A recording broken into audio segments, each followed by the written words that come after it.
अरुणत नगरी के रहने वाले आनंद के पुत्र महाराज रेवतक की लड़की रेवती के साथ बलराम की शादी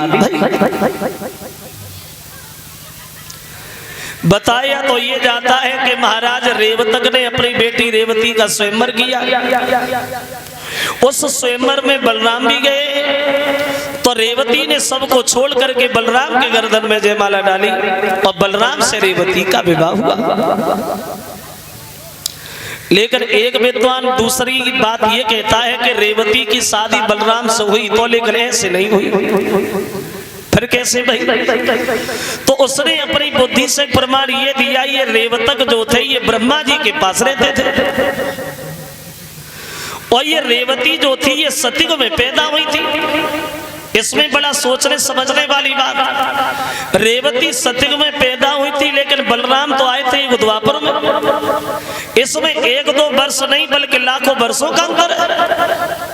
रेवती जो सतयुग में पैदा हुई थी वो विद्वान बता रहा है, वो प्रमाण हम आपको दे रहे हैं। जो रेवती सतयुग में पैदा हुई और सतयुग में ही जवान हो गई, सतयुग चला गया, त्रेता बीत गया, द्वापर आ गया, लेकिन रेवती की शादी नहीं हो पाई। तब तक रेवती की लंबाई जो है वो 21 हाथ ऊंची हो गई।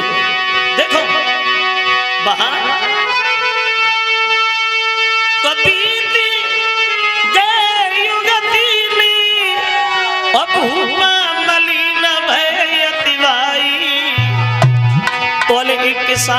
की हुई गई रे बिटिया की लंबाई। देखिए द्वापर आ गया लेकिन रेवती का विवाह नहीं हुआ। तब तक उस रेवती की लंबाई 21 हाथ ऊंची हो गई, 21 हाथ लंबी। लेकिन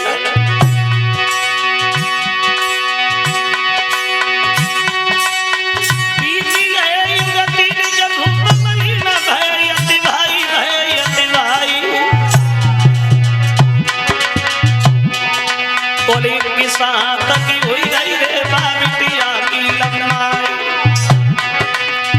पर हुई नहीं पाई शादी है, नहीं बन पाई बस जाती है।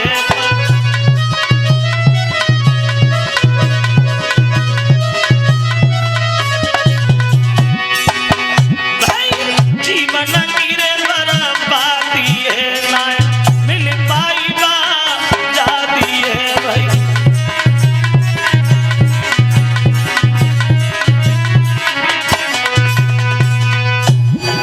नहीं हो गए लेकिन शादी नहीं भाई। तब तक रेवती की लंबाई जो है वो 21 हाथ ऊंची हो गई, 21 हाथ।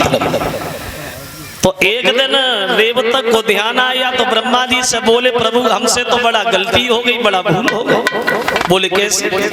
बोले हम तो तुम्हारे पास बने रहे लेकिन हमारे घर में एक बेटी ने जन्म लिया था सतयुग में, द्वापर आ गया लेकिन शादी नहीं कर पाए। अब कोई हमें ऐसा लड़का बताओ जब हम शादी करें।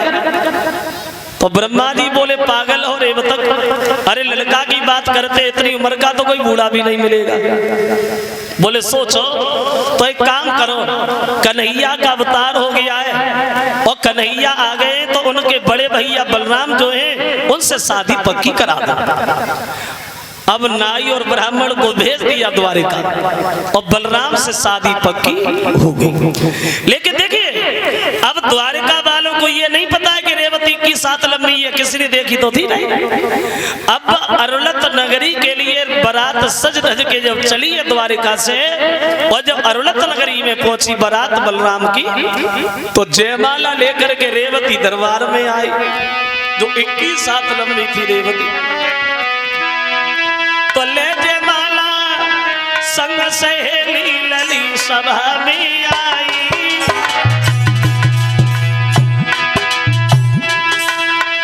दूरी दूर से गिरधारी ने देखी जब लंबाई। जयमाला लेके आई रेवती जो 21 हाथ लंबी थी। कन्हैया ने रेवती की तरफ देखा तो मन में सोचने लगे जे भाभी या भाई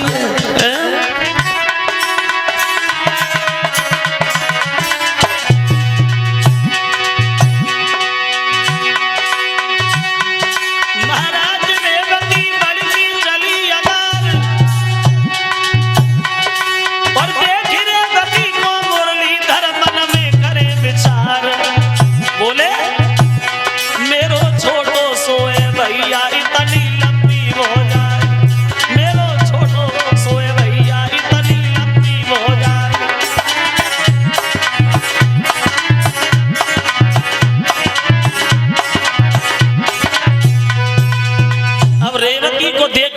भगवान सोच रहे हैं जी भाभी या भाभी है?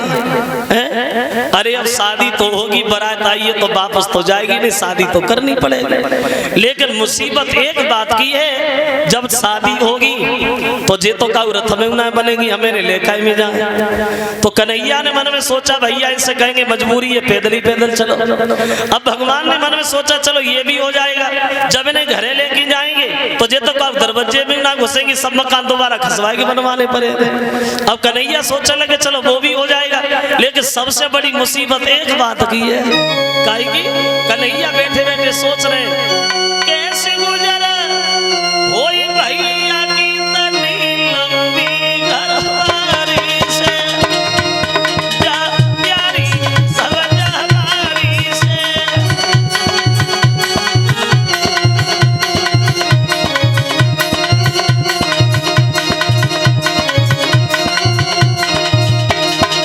अब श्याम सुंदर मन में विचार करते हैं, मेरो भैया लागे मारोए, राजा ने कहा विचारो है। अरे इतनी इतना भई सगाई लंबी, भई महतारी से, जा प्यारी भगवारी से।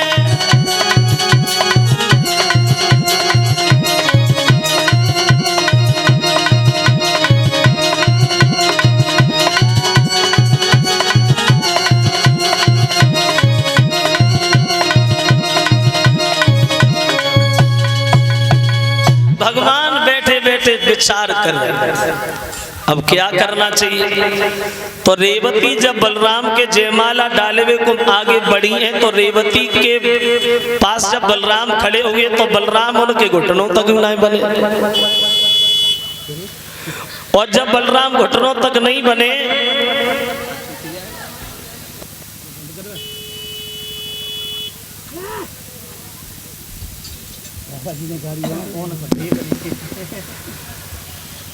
तो बैठ गई। जब बलराम के जयमाला रेवती ने डारी तो कन्हैया खूब ताली मार के हंसे। और जब कन्हैया हंसे तो पूरी बारात हंसना शुरू हो गई। तो नारद चिल्लाने लगे श्याम पागल हो, अरे जब तुम ही हंस रहे हो तो लोग क्यों नहीं हंसेंगे, क्यों हंसे? तो कन्हैया बोले बाबा नारद आप ही देखो, कहाँ भैया बलराम हो, कहाँ भाभी रेवती है? सोचो सोचो खुद सोचो, इतनी लंबी हो गई और मेरा छोटो सो भाई, इन्हें देख कर हंस रहे हैं सभी, इन्हें देख कर हंस रहे हैं सभी।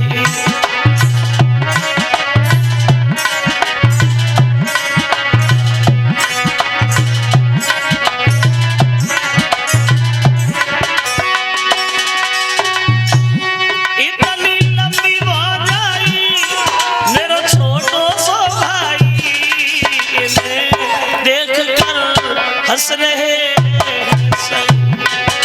इन्हें देख कर हंस रहे सभी।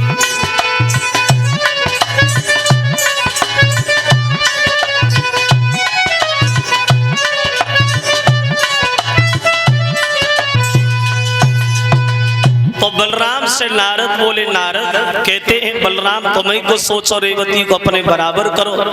तो बलराम बोले क्यों बाबा जी, ना में कौन से बोलते हैं जो ढीले करके छोटी करे? बोले सोचो। तो वो विद्वान ये बता रहा है बलराम ने अपनी शक्ति से रेवती को अपने बराबर किया और बलराम का विवाह हुआ है रेवती के साथ में। अब रेवती की शादी बलराम से हुई है। अब देखे कन्हैया की पहली शादी कैसे हुई, कन्हैया का पहला विवाह किस तरह से हुआ। पहली शादी एक ब्याह नाय रे भाई, पहले ये कोई प्रतिबंध नहीं था कि शादी एक ही करो, मन में तिथि करो, जोले होए तोले करो, कोई प्रतिबंध नहीं। पहला विवाह देखे भगवान का किस तरह से हुआ बताया। कुंदनपुर में एक राजा हुए हैं जिनका नाम पड़ा भीष्मक। और इन्हीं भीष्मक के घर में इनके 5 लड़का। और 5 लड़कों के बाद महाराज भीष्मक के घर में एक लड़की ने जन्म लिया। और जब लड़की पैदा हुई तो भीष्मक बड़े मगन हो गए।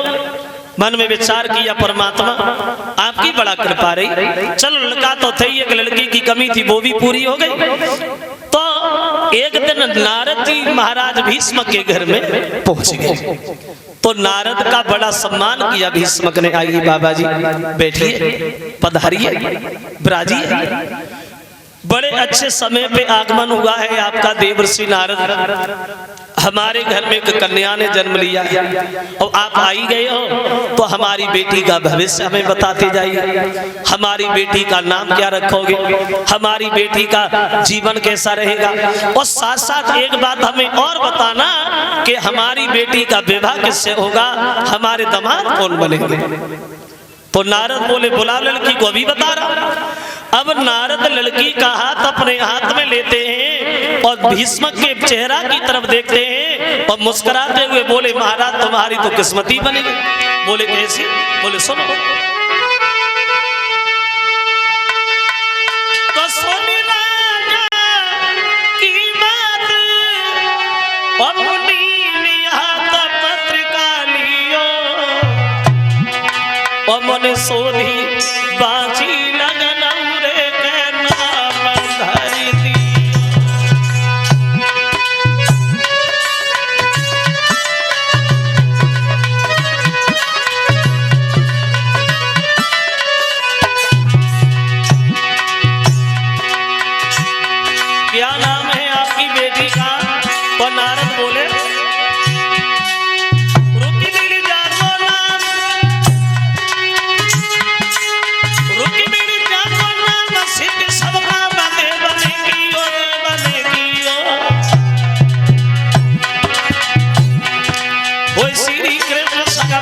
वचन दे दियो, वही गिरधारी संग ब्याह वचन दे दियो।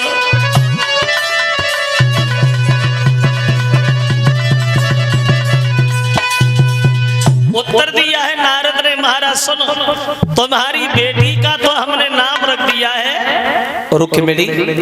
बड़ा चतुर चालाक होगी तुम्हारी कन्या, अपने से बड़े का आदर करेगी तुम्हारी कन्या।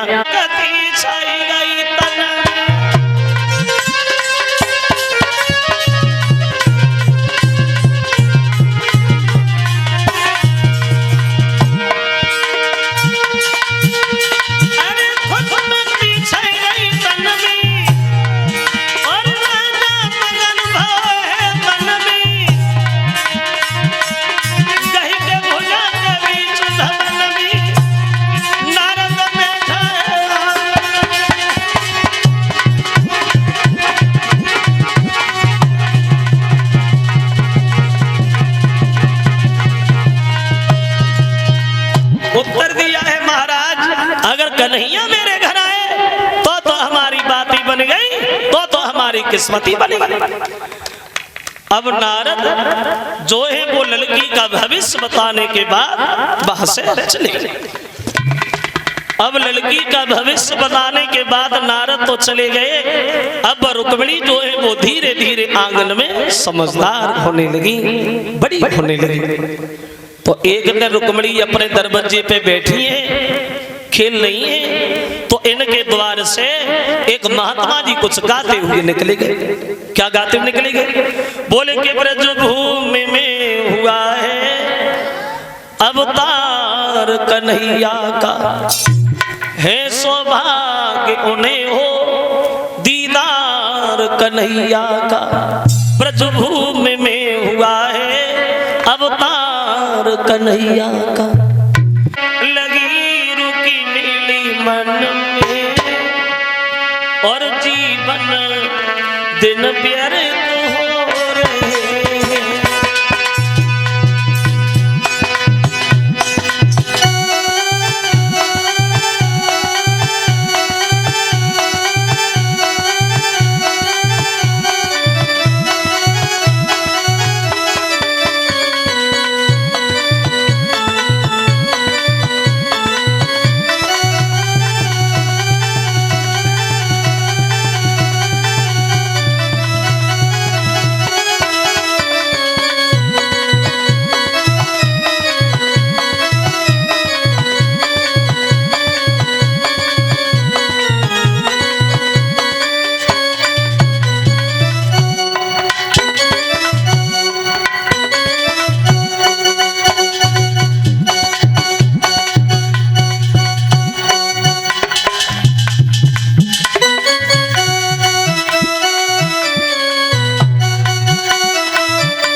भगवान के गीत गाने लगी, भगवान कन्हैया के नाम पे पागल हो गई।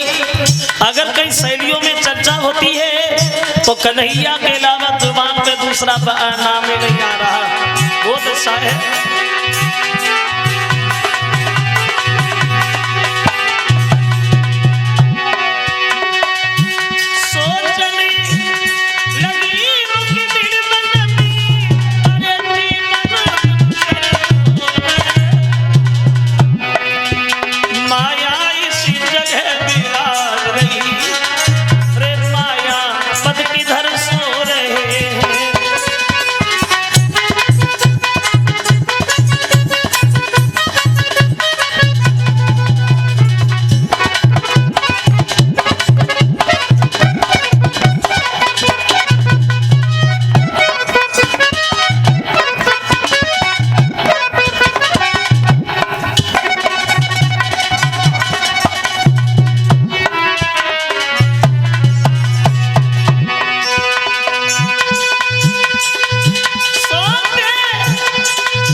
रुक्मिणी ने मन में ये फैसला कर लिया, अगर विवाह होगा तो द्वारिकाधीश कन्हैया के साथ, अगर उनसे मेरा विवाह नहीं होगा पूरी जिंदगी भर कुंवारी बनी रहेंगे, लेकिन दूसरे से शादी हरगिज नहीं करेंगे।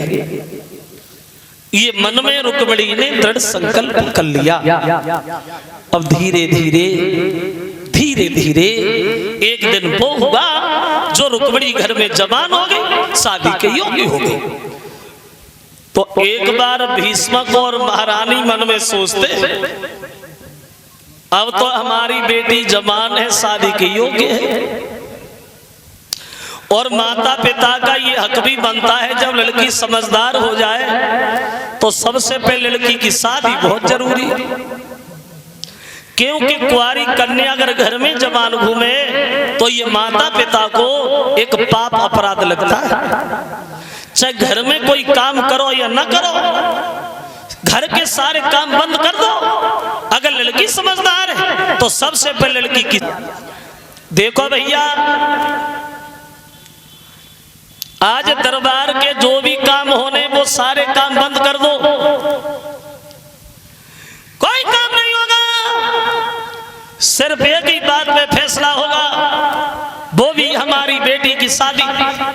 और देखिए आप लोगों ने हमारी बेटी सुंदर है, और तुम ये भी जानते हो कि सुंदर लड़की के लिए सुंदर लड़का होना अति आवश्यक है। और ये फैसला हम अकेले नहीं करेंगे, ये फैसला हम अकेले नहीं करेंगे, आज सब लोगों से कराएंगे। और आज हमारे दरबार में कोई छोटा बड़ा नहीं है, आज हमारे दरबार में सबको बोलने का अधिकार है।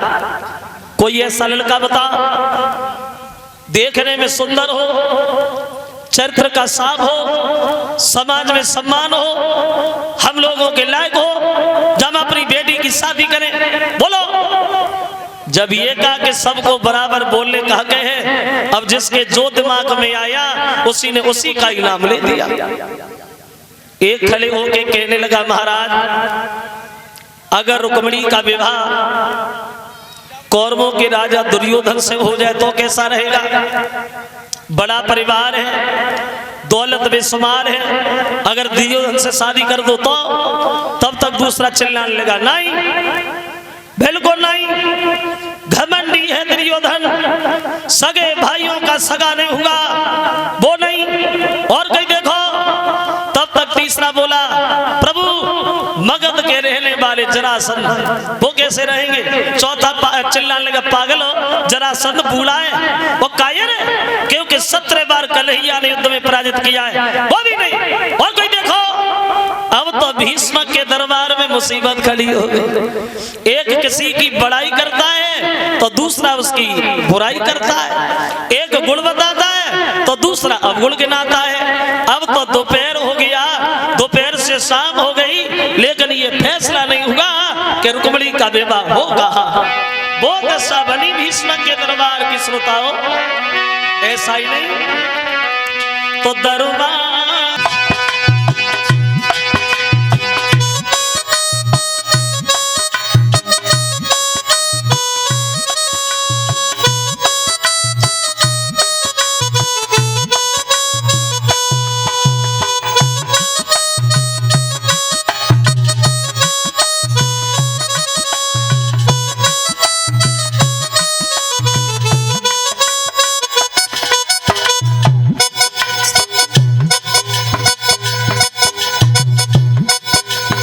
अब तो मुसीबत खड़ी हो गई महाराज के दरबार की। एक अगर किसी का नाम लेता है तो दूसरा उसकी बदनामी गिनाने में लग जाता है। एक भलाई करता है तो दूसरा बुराई करने में लगता है। सुबह से शाम हो गई, लेकिन फैसला नहीं हुआ। शादी कहाँ हो, वो पोजीशन बनी।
मुसीबत खड़ी है। अब तो कोई ये नहीं बता पा रहा कि शादी करोगे कहाँ। शाम हो गई, लेकिन फैसला नहीं हुआ विवाह कहाँ किया जाए। अब वो दशा बनी।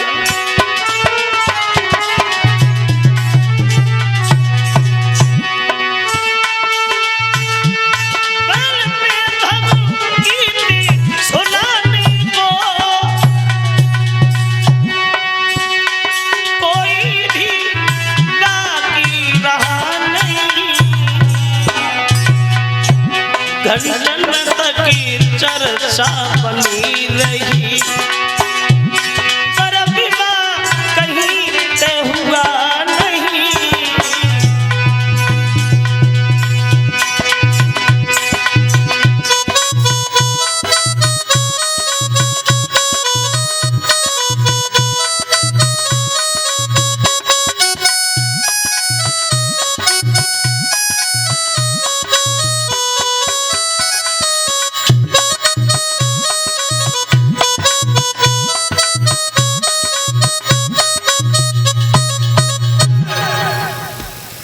सुबह से शाम, लेकिन ये काम नहीं हुआ।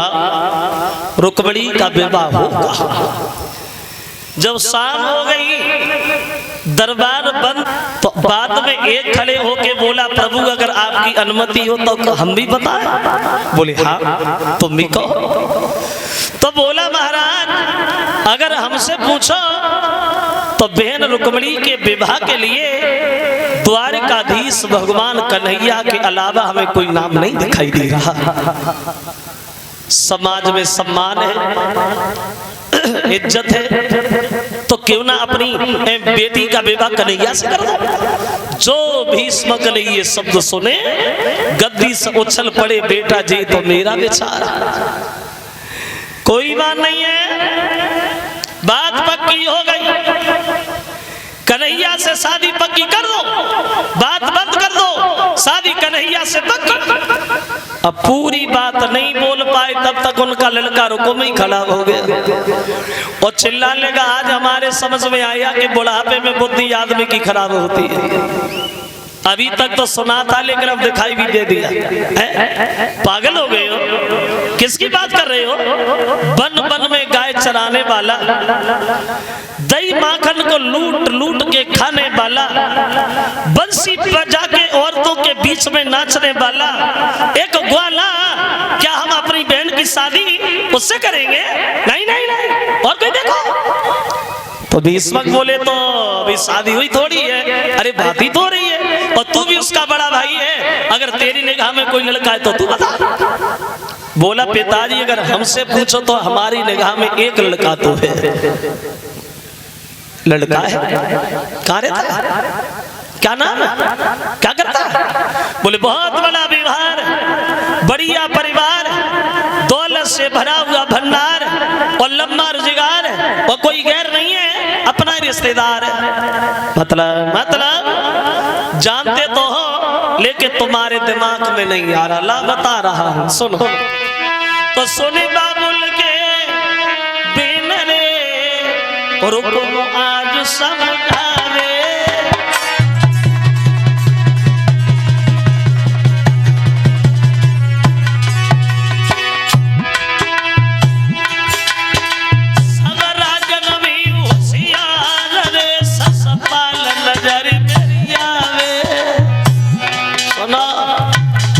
चंदेरी का रहने वाला, रूप जिसका निराला है, दिल का बड़ा भोला भाला है, गोरा है न कि काला है और रिश्ता में साला है। तो क्या हुआ, हम अपनी बहन रुक्मिणी का विवाह अपने साले से करेंगे। कहो कैसी रहेगी?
उत्तर दिया, चंदेरी का रहने वाला है, बड़ा पैसे वाला है, रूप जिसका निराला है, दिल का बड़ा भोला भाला है और रिश्ता में साला है। तो क्या हुआ, हम अपनी बहन रुक्मिणी का विवाह अपने साले ससुराल से करेंगे। कहो कैसी रहेगी? खुश हो गए होगे सुनते ही सुनते। दांती को पीस करके भीष्मक बोले, कमी क्या कह रहा है? ये बात कहने से पहले तू मरा नहीं? तुझे मौत नहीं आई क्या? तू अपनी बहन की शादी अपने साले से कर सकता है? रुकम बोला, क्यों नहीं कर सकता? अरे जब वो अपनी बहन की शादी मुझसे कर सकता है तो मैं क्यों नहीं कर सकता? होगी, उसी से होगी। वो एक बात सुन लो, अगर तुमने भूल से भी भूल की, भूल से भी कन्हैया को आंगन में बुलाने की कोशिश की तो नतीजा गलत हो जाएगा। मैं नहीं चाहता हूं कि बच्चे अनाथ हो जाएं, नहीं चाहता हूं कि हजारों औरतों के श्रृंगार उजड़ जाए, नहीं चाहता हूं कि बहन की शादी में हजारों जीवन की बर्बादी हो जाए। अगर तुमने कन्हैया को घर में बुलाया तो बहन की शादी नहीं बल्कि लाखों जीवन की बर्बादी निश्चित। अब बोला, सुनो,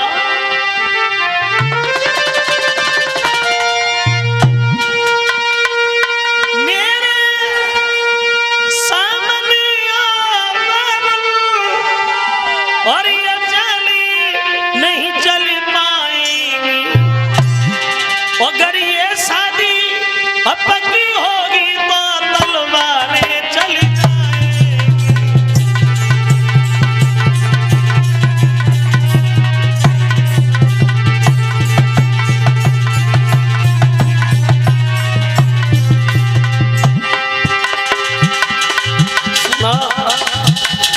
क्या रहे हो?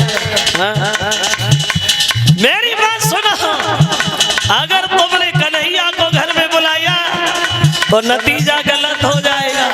क्या समझे? और बोला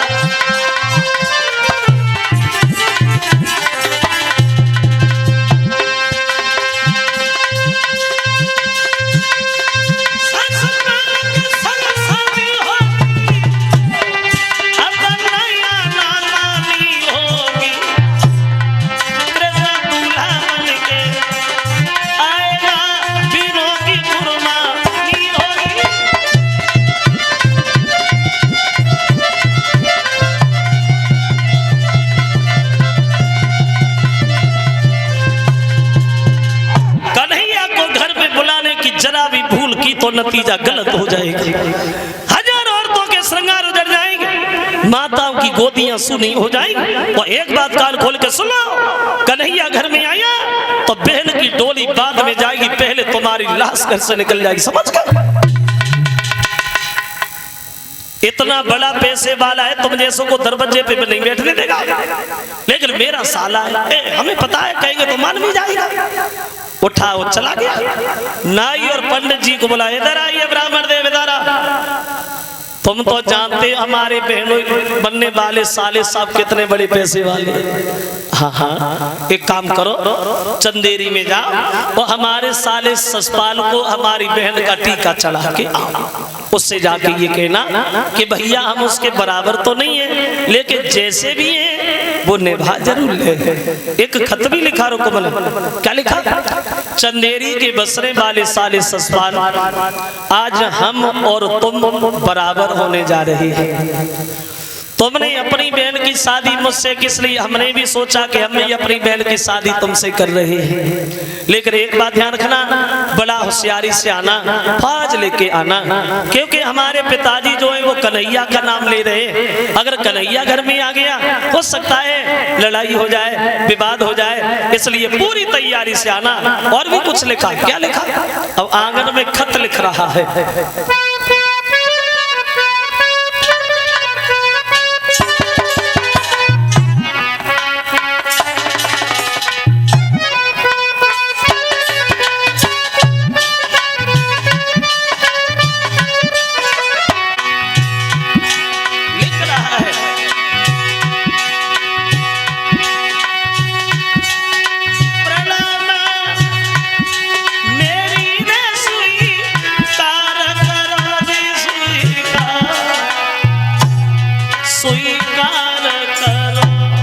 कोई भूप चंदेरी तेरे तपधार।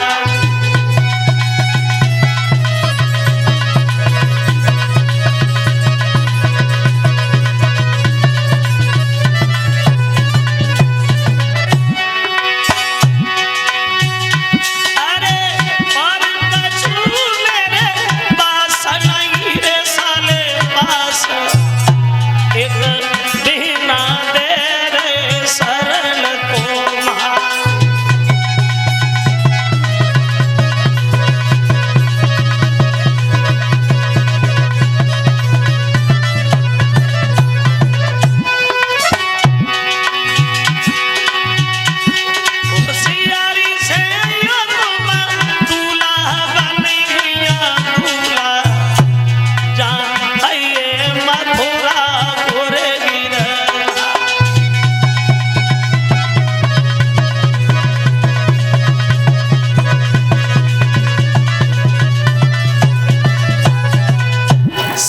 शब्दों में लिख दिया, फौज लेके आना, पूरी तैयारी के साथ आना, क्योंकि कन्हैया अगर आ गया तो हो सकता है आंगन में लड़ाई की संभावना हो सकती है, इसलिए फौज लेके आना।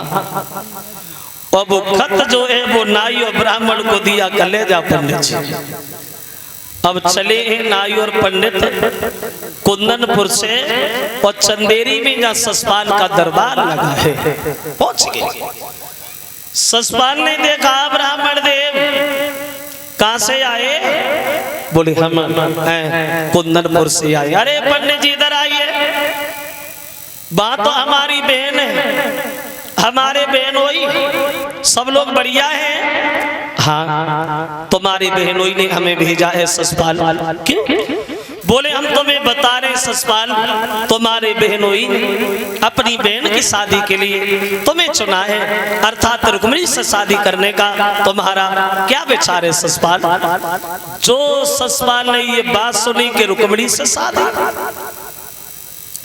बहनोई की बहन से शादी, मेरी बहन की नंद से शादी, और तुम मुझसे पूछ रहे मेरा विचार?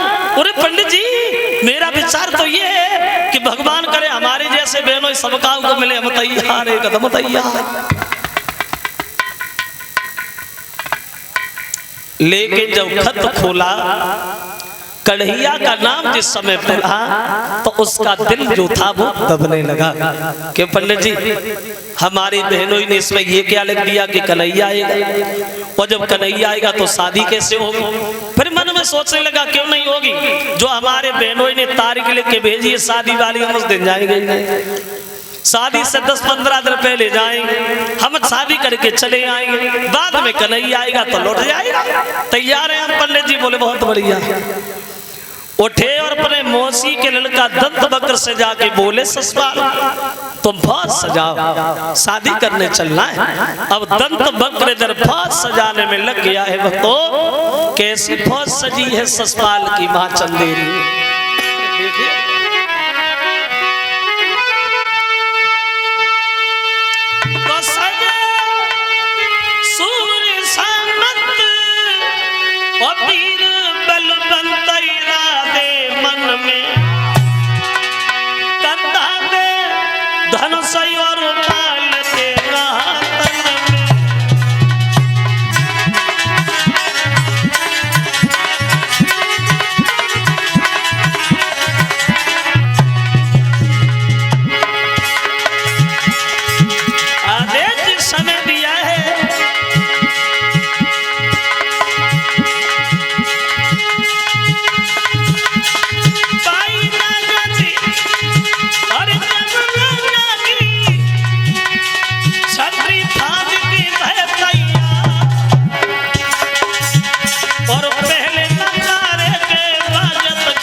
इधर पास और उधर ससुराल जो है वो अपने भाभी के पास पहुंच गया घर में।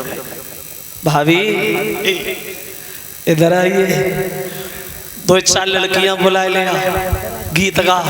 भाभी बोली गीत काय की खुशी में? बोले दूल्हा बनाओ, खुशी हम शादी करने जा रहे हैं। तो भाभी बोली बुद्धि खराब है, ना तो कम से लगो ना आई, ना टीका आओ, ना शादी वाई आए, और ऐसे दूल्हा बनोगे तो किसके घर पे जाओगे? बुद्धि खराब है क्या ससुराल तुम्हारी? बोले भाभी बुद्धि हमारी नहीं तुम्हारी खराब है। क्यों? क्योंकि तुम तो जानती हमारे बहनों की कितनी अच्छी आदत के हैं। हाँ, उन्होंने अपनी बहन की शादी के लिए मुझे चुना है, अर्थात मैं अपनी बहन की नंद से शादी करने जा रहा हूँ। भाभी बोली नंद क्या कह रहे हो? अरे वो तो तुम्हारी पूजनी की देवी है। देवी? ससुराल बोल अगर ऐसी देवी देखी जा कल से शादी बंद हो जा, मैं देवी देखनी है शादी करनी तो दूल्हा बना। अब 2-4 लड़कियां बुलाए ले आए, दूल्हा बनाया। लेकिन जब दूल्हा बनाया तो ससुराल को असगुन ज्यादा हुए। असगुन कैसे? जाके शीशा मार जब धरो रे सोई हुई गई छी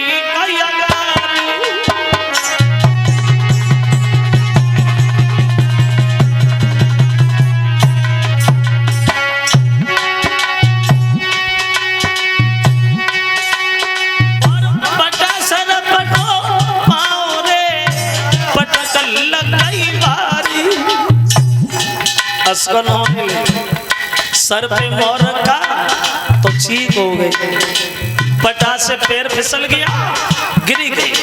और जैसे ससुराल गिरे एक लड़की गीत गाना तो भूल गई, बीच में हंसना शुरू हो गई। और जैसे ही लड़की को हंसता हुआ देखा तो ससुराल को गुस्सा आ गया। ए लड़की क्यों हंसी? क्यों हंसी? अरे गिर गए तो क्या होगा, बहादुर लोग तो ऐसे गिरते रहते। तू गीत गा, क्या रही है, गा जल्दी जल्दी।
दूल्हा बनाया तो ऐसे असगुन बहुत हुए। असगुन तो असगुनों को देखकर के भाभी समझाने लगी है, मान जा ससुराल, हमने ये सुना है कि मां द्वारकाधीश कन्हैया भी शादी करने आ रहे हैं। और हम ये अच्छी तरह से जानते हैं तुम कन्हैया से युद्ध में लड़के जीत भी नहीं पाओगे, इसलिए ये बात मानो, हंसी न करा, वहां न जा और किसी और लड़की से शादी कर लेना। ससुराल बोलो भाभी तुमने देखी नहीं है, हमने देखी है, हमारी बहन की नंद है, इतनी तो सुंदर है, इतनी तो सुंदर है, अंधेरे में बैठा लो तो दीपक जलाने की जरूरत नहीं पड़ती, दूसरी चमक जाती है। लांगा तो देखते रह जाओ। एक बात बताओ, दूल्हा बनने में कोई कमी तो नहीं रही? दूल्हा बन गया। एक लड़की बोली कोई कमी नहीं, सर पे मोर भी है, हाथ में कंगन भी है, लेकिन मुंह की तरफ देखते तो लगता भी काजल नहीं लगा ससुराल। और जो जब बात सुनी तो भाभी बकिया के दौरे पड़ो, कभी छोड़ दी तुम्हारे? अब देख क्या नहीं, जल्दी जाओ, काजल लेके आओ, देर हो रही है। अब भाभी काजरू लगा रही है, समझा ही रही है मान जा और न जा, लेकिन नहीं मान रहा। हुआ ऐसा तो काजरू लगी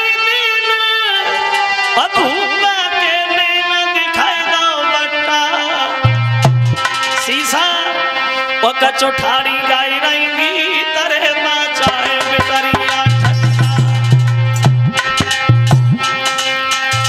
कछु गीत गाए कछु हंसे नहीं। तो भाभी बोली जो दरे दे मोरा उतारे नहीं उचारे दरो नहीं गगता,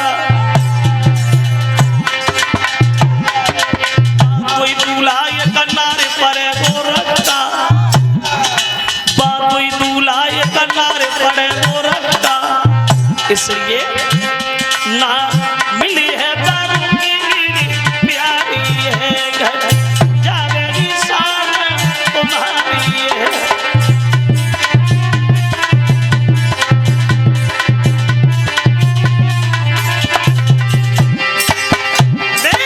सिंह रिश्ते तारी है दासी भगवान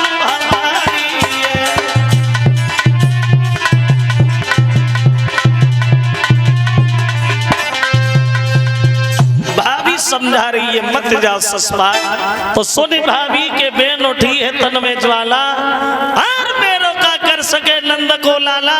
अरे चिंता काय को करती है भाभी, जाऊंगा और जाऊंगा तो खाली हाथ नहीं आऊंगा, उधर से दुल्हे नहीं लाऊंगा, तैयार हो।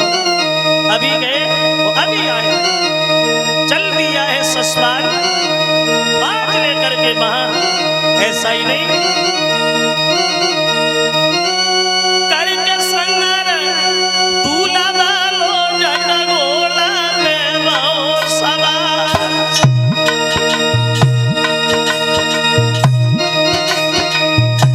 जैसे कदम धरो आगे सब कछी का तला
कुंदनपुर को चारों तरफ से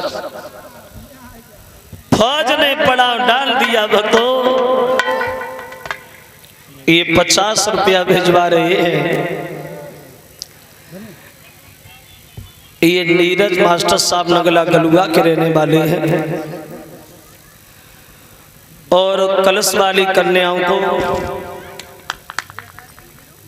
10-10 रुपया सभी साथियों को, और एक हार हमारे करीब आया है, ये शिवम सनो ब्रजेश रिश्तेदार उनकी तरफ से एक हार हमारे करीब, और सभी साथियों को, कलश वाली कन्याओं को और संत भगवानों को सम्मानित कर रहे हैं। ये पंकज यादव नगला बिके के रहने वाले हैं, और 201 रुपए का हार हमारे पास एक पीताम्बर, और 51 रुपया कलश वाली कन्याओं को साथियों को भेंट की है। ये विनय यादव, ये विजय प्रताप उनकी तरफ से, और एक हार हमारे पास 10-10 रुपया साथियों को और संत भगवानों को, कलश वाली कन्याओं को आए हैं। ये सुमित और पिंटू की तरफ से, और 51 रुपया सुमित कुमार की तरफ से आए हैं। 10-10 रुपया सभी साथियों के करीब आए हैं। अब इधर जब बारात पहुंच गई कुंदनपुर में, तो भीष्मक ने जब ये सुना है कि ससुराल आ गया, तो आंगन में बैठ करके रोने लगे, इस कमीने ने हमें समाज में मुंह दिखाने के लायक नहीं छोड़ा। लेकिन उधर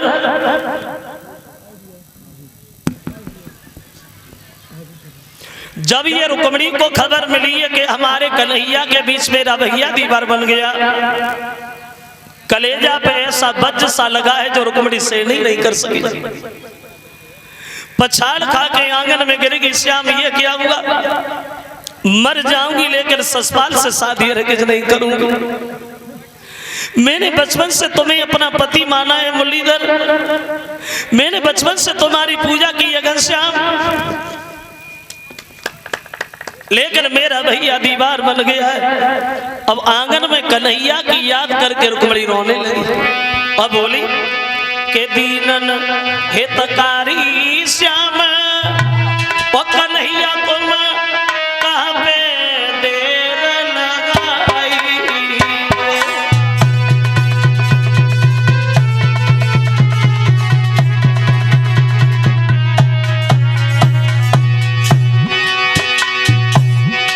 रो रही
में बैठ करके रुक्मणी रोने लगी है श्याम मर जाऊंगी लेकिन ससुराल से शादी हरगिज नहीं करूंगी।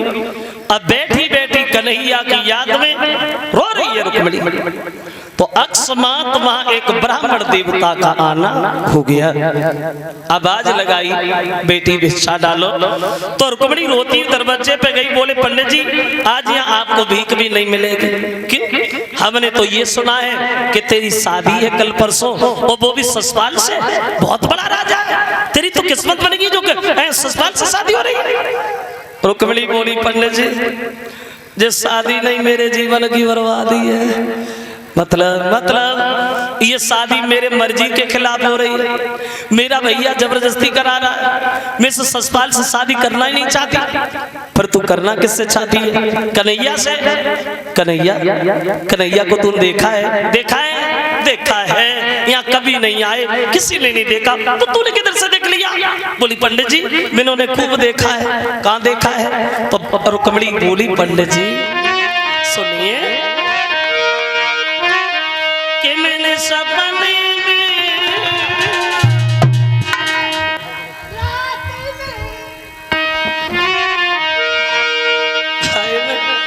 बोली कि मैंने सपने में श्याम को देखो है सुनी पंडित जी।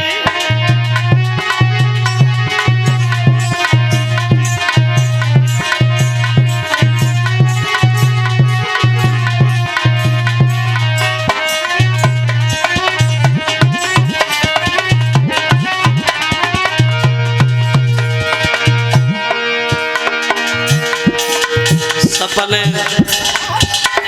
चलो पंडित जी बोले कोई बात नहीं बेटी, अगर सपने में देखो ये तो तेरी बातू भाई हुई है।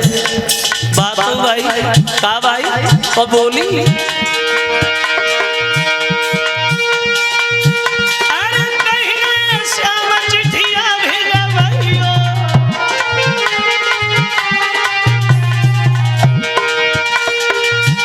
और भेजी हमें बोला भाइयों। पंडित जी को ले जावे मेरो संदेशो है सुनी पंडित जी।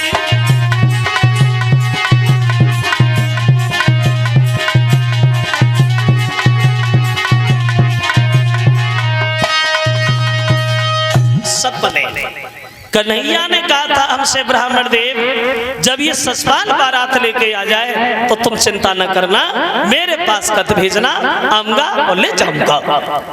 तो पंडित जी बोले रुक्मणी तो इधर रोका हो रही है बैठी बैठी, अरे खत तो तेरा पहुंच गया होगा ना, चली जाना, इसमें रोने की क्या बात। कहने लगी पंडित जी किसके हाथ से खत भेजूं, जिसका सारा लेती वही सारा छूट जाता है। एक काम करोगे आप हमारे खत को लेके द्वारिका में चले जाओ। पंडित जी ने सुना तो पंडित जी पीछे हट गए, हम तो पहुंच गए। जो बोले सोई कुंदी खोले, पागल है, अरे मेरे ऊपर बुढ़ापा है और द्वारिका बड़ा दूर है, हम तो रास्ता में मर जाएंगे, ये काम मुझसे नहीं होगा। क्या कहने लगी पंडित जी तुम्हारे अलावा मुझे कोई नहीं दिखाई दे रहा, अगर तुम नहीं जाओगे तो मैं तुम्हारी आंखों के सामने मर जाऊंगी, लेकिन ससपाल से शादी नहीं करूंगी। पंडित जी को तरस आया, बोले मर रही है तो मर नहीं, अब लिख दे, मरो नहीं लिखो, पहुंच गए तो पहुंच गए, ना पहुंच गए तो पहुंच गए, रास्ता में मर गए फिर भी पहुंच जाएंगे, तेरी खबर जरूर हो जाएगी, लिख दे। विचार किया कि अब दोपहरी बिलमाइल, बोले कि अब दोपहरी बिलमाइल, जाई बगिया में दोपहरी बिलमाइल।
चला गया।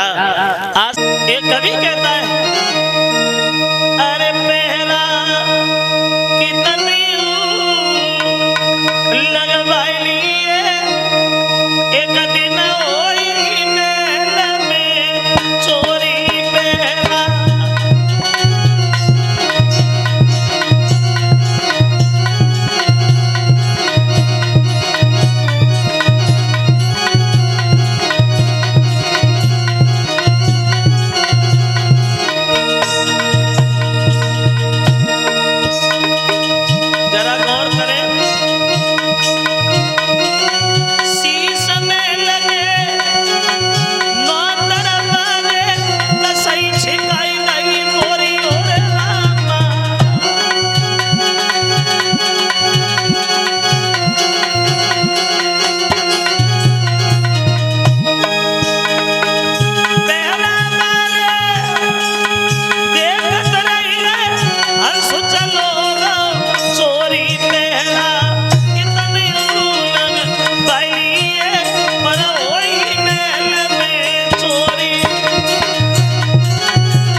तो बूढ़े से पंडित जी पे पैदल नहीं चला गया,